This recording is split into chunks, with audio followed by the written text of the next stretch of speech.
Griffin with their football team in attendance and the state championship that they won. That was an electric evening. I expect nothing else here tonight. South Oak Cliff won the toss, elected to defer the option in the second half. And so the Golden Bears will kick it off. Remember last year when South Oak Cliff won it, they did a whiteout as the visiting team, but as the home team, all black for this one. The black and gold of the Golden Bears and PNG in the white and purple. And Jason Todd, what a job he's done now in his 8th season. And South Oak Cliff, 82-22, the overall record in the school's first ever state championship, the first UIL state championship since Sunset High of Dallas in 1950. And the first state championship of any kind since the legendary Booker T. Washington program of the Prairie View Interscholastic League days in the days before integration back in 1958. So to kick it off, the Golden Bears, Diego Varela, will kick it. And this one will veer out of bounds. So PNG will go on the attack first. After the kickoff went out of bounds, this officiating crew from Fort Worth chapter, which has been very busy here in Arlington this week. The most number of games for any one officiating kick out of chapter. bounds. Number 19 on the kicking team. 5-yard penalty. First down. The veteran Bill Theodore along with Durwood Manley, the umpire, head linesman Thomas Bean. Thomas Bennett, the line judge, retiring after tonight's game after 33 years. Kevin Yarbrough, the back judge. Bradley Vick, the field judge. The side judge, Bryant Warren, and Arthur Williams. The alternates, Roy Reynolds, Alex Vaughn, the replay officials. So Cole Crippen ready to lead the attack, and he'll start it off by keeping it himself.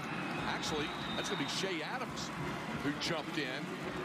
Adams jumped in at the quarterback spot, and they ran straight ahead with Shea Adams and picked up 4 yards. Yeah, now Crippen comes back in. Yeah, Shea Adams, an athlete there, wanted to give him the quick little start there, and now you'll get a look at Cole Crippen here. You see his numbers on the season, what he's done, 26 touchdowns, very efficient, only 10 interceptions on the year. So Cole Crippen, a guy who has the ability to throw the football down the field here, and it's going to be tough sledding against this South Oak Cliff defense.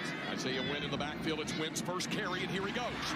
Wynn doesn't mind taking on a defender as well. In this case, Taylor Starling, the boundary safety, and rumbles for 13 yards and a first down. Great positive play there. Good confidence build, I think, here for PNG to come out and start this football game, run the football at this South Oak Cliff defense. You see the counter tray action, the backside guard tackle, and a U-back come through and pull through the hole.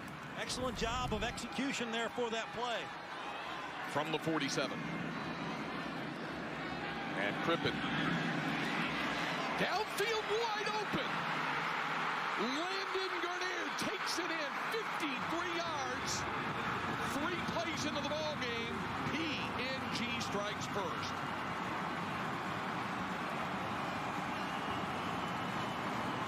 When you can capitalize on mistakes, it means good things for your offense, and that's what Cole Crippen does here. He sees that the secondary has a mistake in coverage, and Grenier goes down the field wide open, nobody around him.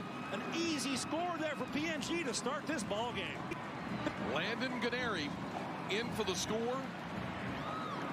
53 yards. Now for the extra point, Andres Sandoval.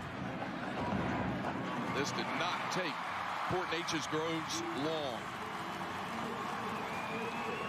Landon Ganeri. Well, we came into the ball game, Craig, talking about the secondary of South Oak Cliff and the excellence that they have back there.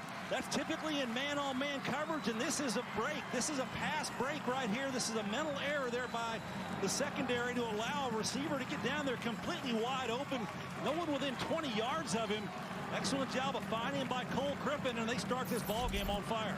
Jack in the box scoring drive, all of 3 plays to move it 70 yards and 1:08 off the clock. Landon Ganeri on the receiving end of that 53-yard touchdown pass by Cole Crippen. And the Indians of PNG have the early 7-0 lead. People aren't even settled in their seats yet. We got action here, huh? And Gary, it started, like as you mentioned, with the 2 running plays. Right. One by the backup quarterback, Shea Adams. Then Isaiah Wynn at a big run, and it set it up for the deep shot.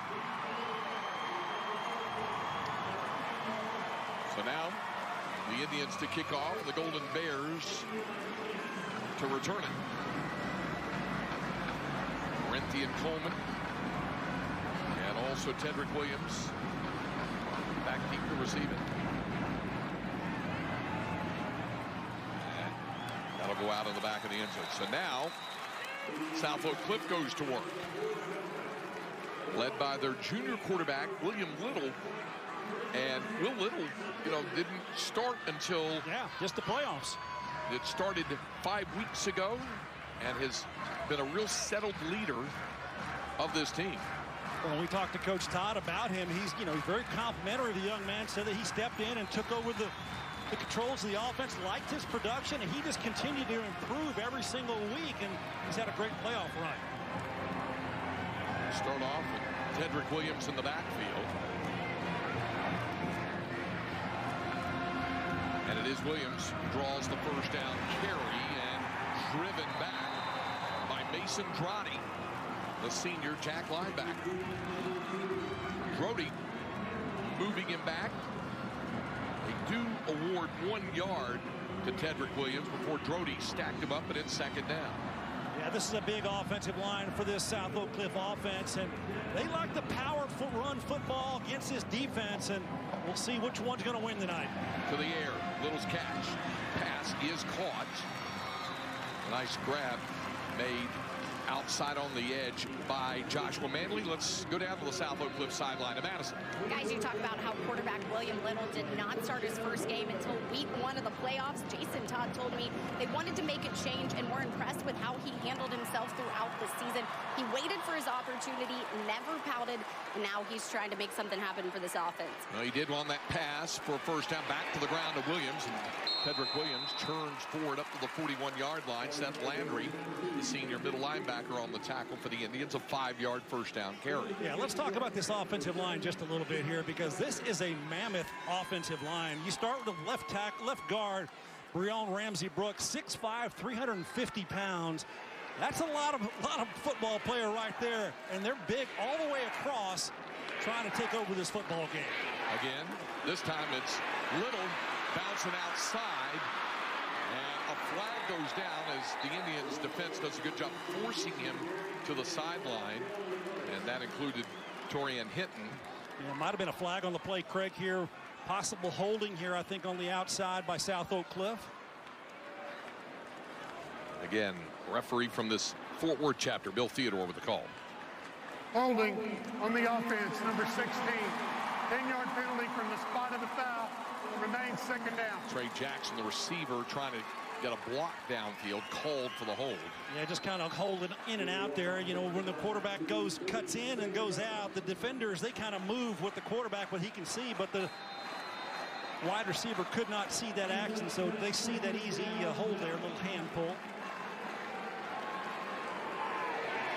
So the spot foul takes it back to the 37, where it's basically second down and 9, and a quick pass goes into the slot to Corinthian Coleman, senior receiver, and almost enough for the first down, just across the 45. Need about a half yard for the first down. Do the Bears. They move a lot of players around here, in and out of the football game, but it's a lot of power on this offense. They've got a lot of speed with the wide receivers as well. Now on third down. Go to the ground again, and this time it's Danny Green. They will alternate the running backs. Tedrick Williams, Danny Green, and Javon Thomas will be the ones they rotate pretty equally, and Green's first carry moves the chains. Yeah, Craig, you and I, we saw that game that they had last week in the state semifinal against Argyle, and you're right. They moved a lot of running backs through that backfield, and expect them to continue doing that again here tonight. Bears with the first down. Their first possession, and they can't get it going. It'll be a false start for South Oak Cliff. It'll move them back 5 yards on the penalty. False start on the offense, number 14. 5-yard penalty, remains first down. Corinthian Coleman a little too anxious getting started there, but this South Oak Cliff offense is based on what they do on the ground with the run. That's a pretty impressive number, Gary. Yeah, when you run the football this well in the playoffs, it's exactly what you want to do. Run the ball, be powerful, take over, take control, and seeing exactly what you see there. Power football here. That's what they want to do. Andy Green on the carry. You talk to Jason Todd, you know, he's been this way the entire time he's been at South Oak Cliff. He's learned a lot under some great coaches. Win at the line of scrimmage. That's what it's all about in big 5A football, 6A football here in the state of Texas. Typically, when you win the line of scrimmage, you're going to win a lot of football games. So now on 2nd down and 7. Little looks to throw. This is going to be another false start call against South Oak Cliff. Bears will have to come back. So 3 early penalties against South Oak Cliff. False start on the offense, number 51. 5-yard penalty, remains first down. Jaden Smith-Rowe, the junior right guard. He's one of the smaller guys, Gary. He's only 295. Only 295. At right there you guard. Go.